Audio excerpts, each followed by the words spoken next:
Hi there, Lindsay here, the Frugal Crafter. I have no idea if this is recording or not, but I hope it is. I was having some issues with my camera. Anyway, I have filled up my portable painter micro here with some paint and water, and I just wanted to give painting with this a whirl. I thought it'd be kind of fun.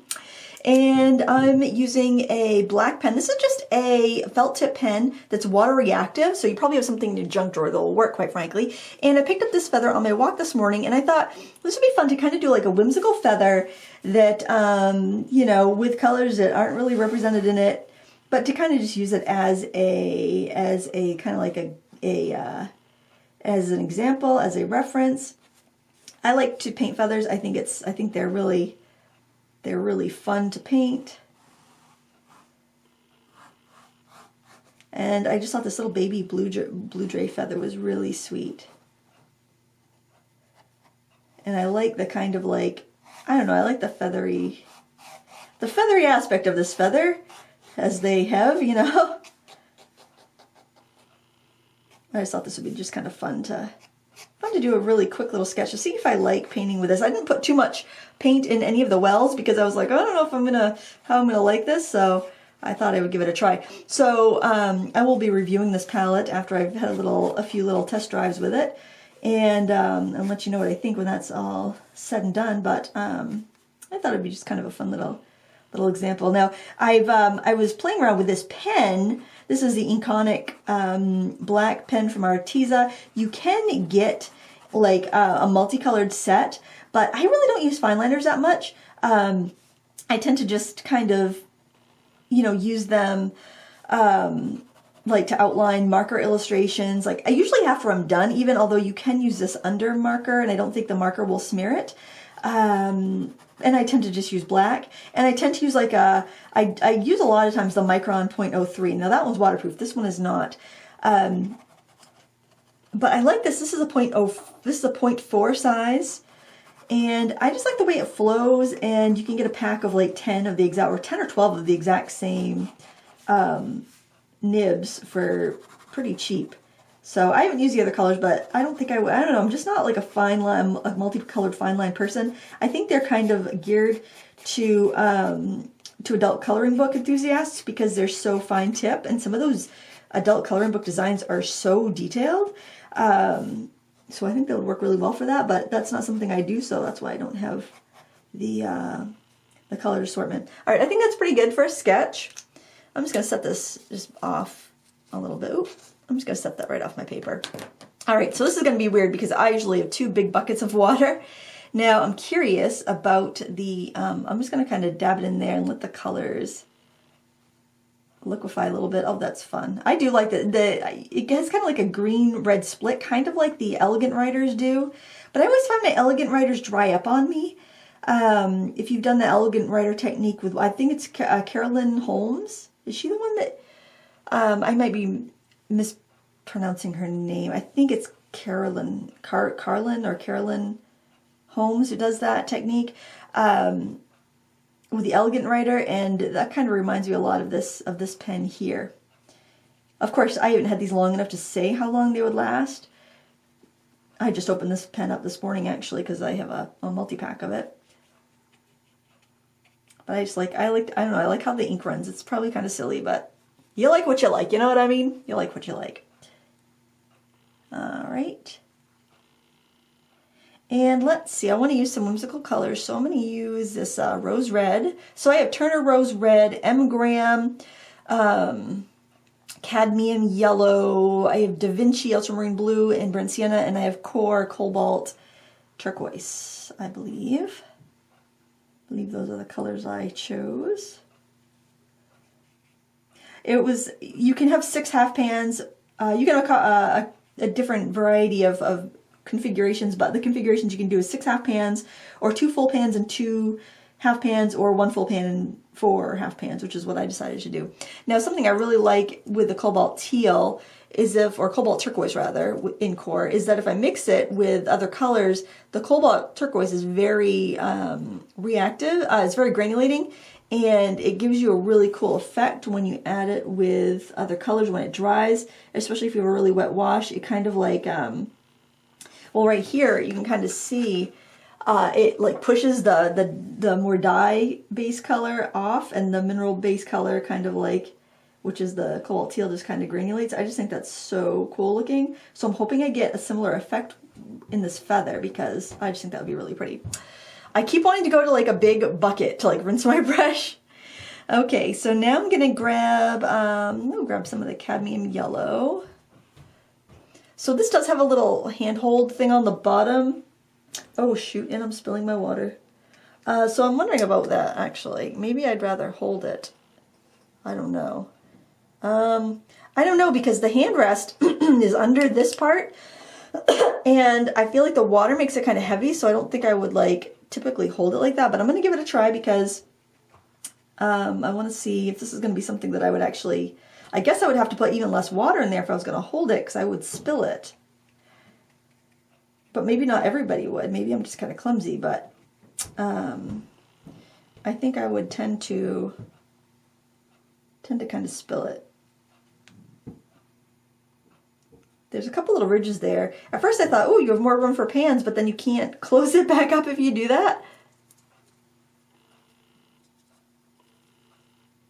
Let's try, actually, you know what? I should try putting the blues in and then letting them mix. This is the Stillman and Burn Beta series. I'm probably adding shadows all over that by putting my hand there. Sorry about that, guys. And I'm just using number 10 Mimic Round.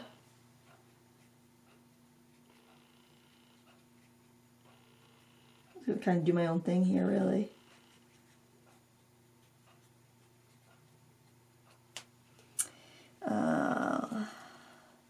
I think because the ultramarine blue and the cobalt teal are colors that tend to granulate, I don't think they'll do anything that interesting with each other.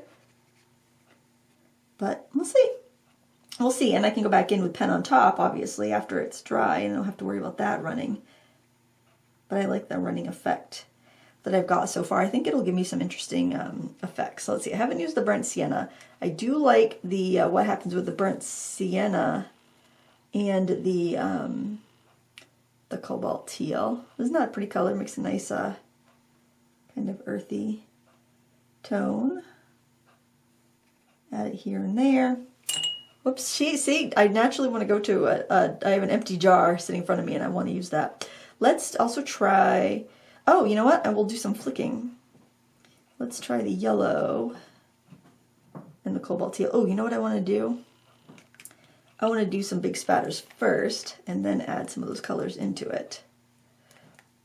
I should have done that before I started painting, and then I wouldn't have yellowy, murky water to spatter into. So I'm just going to let some of that color... Oh, I like that. I like that kind of bleeding out of the feather too.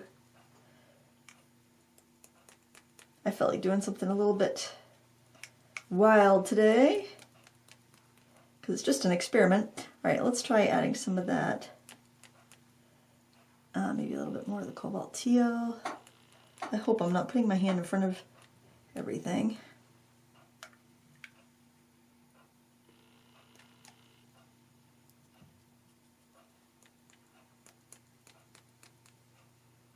Let's see. Oh, you know, oh my gosh, look at me. I just keep wanting to go for that other,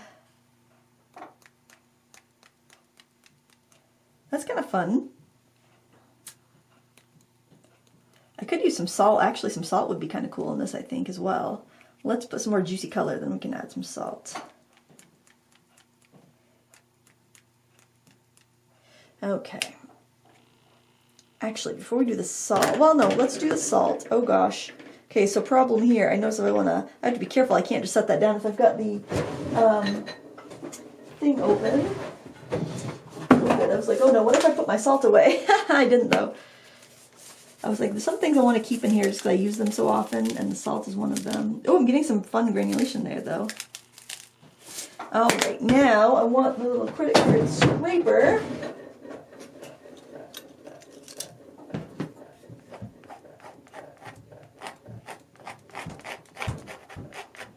Let's put some lines in that way.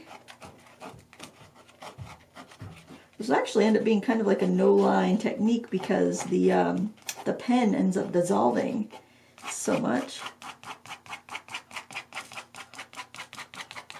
unless you want to go in later and add the pen, which could be cool too. All right, I think I'm gonna let this dry naturally, and then we can go in and add a little bit more afterwards. I don't want to dry it with the heat tool because I'm afraid if I dry it with the heat tool, then I will lose some of the granulating effects. And I'm also wondering how dull this is going to dry because I have, it's so wet right now. But we'll see. All right, we'll catch you back in a minute.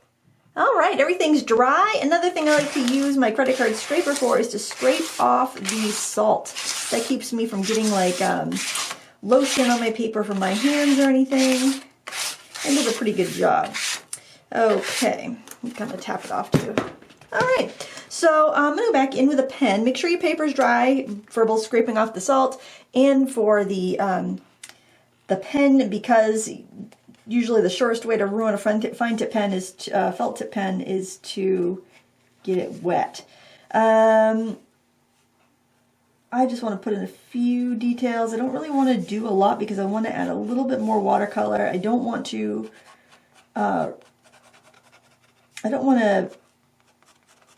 like completely lose the loose look here. When you put your lines in with your pen, make sure you kind of go in the same direction that your scraping is in. So if you did little scrapes, just try to like make your pen strokes match your credit card scrapes. And I want this to be really kind of loose and sketchy, so I'm not putting in a lot of detail here.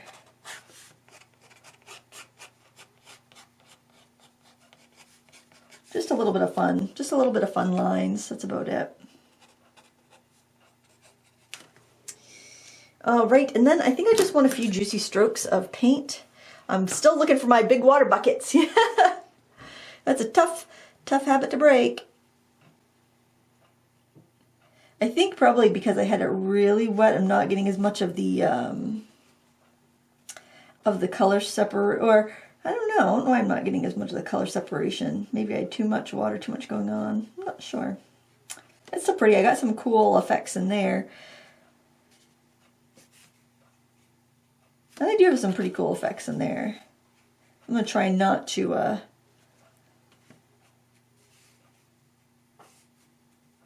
lose too much of that.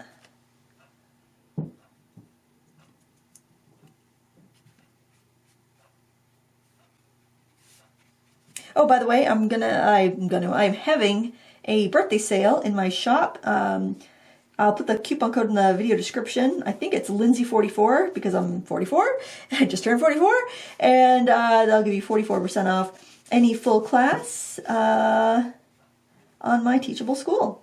So you can check that out if you would like. Lots of great classes there. We have a lot of fun. Ooh, that's a little bright. Yeah, that's way too bright. That cad yellow.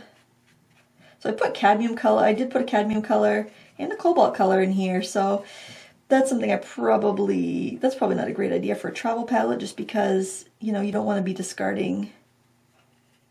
You'd want to, make sure that you've got a proper place to discard that. So I don't know. I just wanted to play with a different combination than I typically work with as well. All right, I think I'm going to call that good. Although I kind of would like a little bit more drippy yellow in this mix. So I'm going to, there we go. I'm going to call that done. That was fun. I think I would like this for painting at a cafe or something, but I don't know about holding it and trying to not spill my water. That might be a bit of a challenge for me, but that was kind of fun. And I hope you enjoyed it. Please give me a thumbs up before you go if you did enjoy this. I appreciate you watching. And until next time, happy crafting.